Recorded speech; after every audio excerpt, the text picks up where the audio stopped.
லக்னக்காரங்களுக்கும் ஒவ்வொரு தெய்வங்கள் இருக்கிற போல ஒவ்வொரு மலர்கள் சொல்லி வச்சிருக்காங்க. அந்த மலர்கள் ரீதியாக அர்ச்சனை மலர்கள் சொல்லக்கூடிய மலர்கள் என்ன மலர் அப்படி கேட்டிங்கன்னா, முதல் மலர் மல்லிகைப்பூ, இரண்டாவது மலர் வெள்ளை தாமரை, மூன்றாவது மலர் சிவப்பு தாமரை. ஆச்சுங்களா?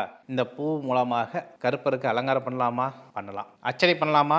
பண்ணலாம். இதுவே இந்த துலா லக்னக்காரங்க ஆணாக இருந்தாலும் சரி, பெண்ணாக இருந்தாலும் சரி, ஒருத்தர் நேசிக்கக்கூடிய அமைப்பு வேணும். புரிதல், இந்த ஆணு இந்த பெண்ணு புரிஞ்சுக்கணும், இந்த பெண் இந்த ஆணை புரிஞ்சுக்கணும், எங்களுடைய விருப்பம் சொல்லக்கூடிய காதல் மலரப்போல மலரணும் அப்படி நினைக்கக்கூடிய ஆண் பேர் இருபாலாருக்கும் வெள்ளை ரோஜா, சிவப்பு ரோஜா, நீல கலருடைய மலர்கள், காட்டு மலர்கள், செம்மங்கி பூ, இந்த பூக்கள் எல்லாமே மாலையாக தொடுத்து கருப்பருக்கு அந்த அலங்காரத்தோட உங்களுடைய கோரிக்கையை அவர்கிட்ட வைத்தால், உண்மையான காதலாக இருந்தால், அது ஆணாக இருந்தாலும் சரி, பெண்ணாக இருந்தாலும் சரி, அந்த காதல் உங்களுக்கு விரைவில் நிறைவேறும். யாரோடைய அருளோட? இலுப்பையடி கருப்பர் அருளோட. சரி, இது ஒரு வகை. நீங்கள் அந்த பிரம்மாண்டம், அந்த ஒரு நிமிடம் ஒரு நொடி எதிர்பார்க்கக்கூடிய அமைப்பு இருக்கிறவங்க என்ன நெய்வேத்தியத்தை வைத்து வழிபட்டால் நமக்கு எப்படிப்பட்ட காரியங்கள் வெற்றியடையும்?